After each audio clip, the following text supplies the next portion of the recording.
पाकिस्तान के में आज के दिन जो पंजाब स्टेट है, वहाँ पर पंजाब स्टेट में आज के दिन वहाँ स्टेट असेंबली का पहला सेशन शुरू हो गया था। और आज के दिन जो मेंबर चुने गए, मेंबर ऑफ प्रोविंशियल असेंबली, उन्होंने आज शपथ ली है। और इसमें शपथ लेके कल के दिन वहाँ पर स्पीकर और डिप्टी स्पीकर को चुना जाना है। फिर परसों के दिन वहाँ पर चीफ मिनिस्टर को चुना जाना है।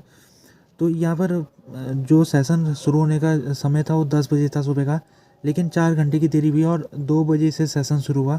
उसके बाद क्यों हुआ इतना देर से सेशन शुरू, इसके ऊपर सवाल उठ रहे। लेकिन यहाँ पर सिक्योरिटी का बहुत ही अच्छी तरीके से बंदोबस्त कर रखा था। और वजह ये है कि इस समय जो पोलराइजेशन जो हो रखा है पॉलिटिक्स में, उसकी वजह से जो पीटीआई है उसके तरफ से लग रहा था कि वो हिंसा का इस्तेमाल कर सकती है यहाँ पर। और पुलिस को लगाया गया था इस पूरे इलाके में। जो पीटीआई के मेंबर चुने गए, वो एज ए पीटीआई तो नहीं चुने गए, उन्होंने इंडिपेंडेंट चुनाव लड़ा था। तो उन्होंने एक पार्टी में ज्वाइनिंग कर ली है, उसका नाम है सुन्नी इत्तेहाद ग्रुप, सुन्नी इत्तेहाद SIJ उसको कहते हैं। और SIJ में उन्होंने सदस्यता ले रही है। तो उनकी संख्या 70 के लगभग पहुंच चुकी है पंजाब असेंबली में। पंजाब असेंबली में जो मेजोरिटी फिगर है वो 150 से ज़्यादा सीटें चाहिए रहती हैं वहाँ पर, अगर किसी को वहाँ पर सरकार बनानी है। तो यहाँ पर पीटीआई बैक इंडिपेंडेंट का आरोप है उनका कि हमको इससे ज़्यादा सीटें मिली थी, लेकिन हमको इसको हरा ज़बरदस्ती धांधली की वजह से हमको सीटें हमारी कम की गई है। तो जो जो ऐसे कैंडिडेट है जिनको जिनको यकीन है कि उनकी जीत हुई है, लेकिन धांधली की वजह से उनकी हार हुई थी, तो आज के दिन वो पंजाब असेंबली में पहुंचे हुए थे और उन्होंने बाहर पंजाब असेंबली के बाहर धरना दिया था उन्होंने, और नारेबाजी भी की थी। तो इसी वजह से जो पुलिस है उसने यहाँ पर बंदोबस्त कर रखा था ताकि ये जो लोग हैं ये कहीं हिंसा का प्रयोग ना करें।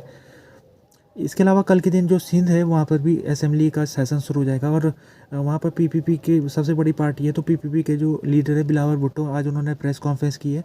और उसमें उन्होंने कहा है कि उनकी पार्टी की तरफ से सिंध का जो चीफ मिनिस्टर कैंडिडेट होगा वो मुराद अली शाह होंगे। तो मुराद अली शाह इससे पहले भी सिंध के चीफ मिनिस्टर रह चुके हैं।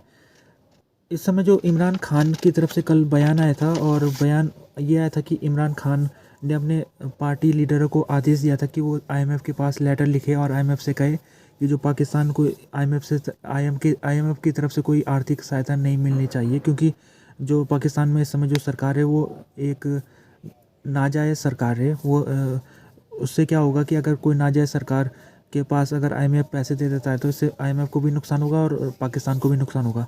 तो ये जो इमरान खान का बयान था उसके बाद काफ़ी बवाल होने लग गया था, क्योंकि इमरान खान का ये जो बयान है उससे PMLN इसके ऊपर कह रही है कि इमरान खान देशद्रोही बन चुका है, वो गद्दार बन चुका है और वो पाकिस्तान को नुकसान पहुंचाना चाह रहा है। ये जो पैसा है IMF का ये बहुत ज़रूरी है, अगर पाकिस्तान को पैसा नहीं मिलेगा तो पाकिस्तान बैंकरप्ट हो जाएगा। तो PMLN कह रहे हैं कि क्या इमरान खान पाकिस्तान को बैंकरप्ट कराना चाह रहा है। तो अली जफ़र जो PTI पार्टी के लीडर है, आज उन्होंने क्लेरिफाई किया और उन्होंने कहा है कि इमरान खान ने कोई भी ऐसा काम नहीं किया जिससे पाकिस्तान को कोई नुकसान हो या पाकिस्तान की कोई साख को नुकसान हो।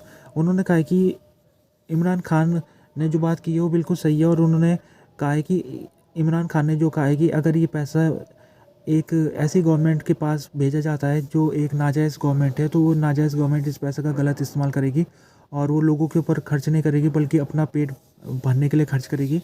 तो इससे अच्छा ये है कि IMF तब तक रुके और IMF अपनी तरफ से भी प्रेशर बनाए पाकिस्तान के ऊपर, पाकिस्तान की जो इस्टेब्लिशमेंट है उसके ऊपर, कि इस इस्टेब्लिशमेंट को जो चुनाव की धांधली हुई है उसको धांधली को सुधार करना पड़ेगा उसमें, जो असली रिजल्ट है उसको सामने रखना पड़ेगा। तो IMF से ये मांग है PTI की, जो IMF है वो प्रेशर डाले पाकिस्तान इस्टेब्लिशमेंट के ऊपर। इस समय जो PTI की रिजर्वेशन सीट के ऊपर भी सवाल है, क्योंकि PTI ने एज ए इंडिपेंडेंट चुनाव लड़ा था, उसके जितने मेंबर थे, तो अभी उन्होंने सुन्नी इत्तेहाद काउंसिल में उन्होंने ज्वाइन कर दिया है SIJ में।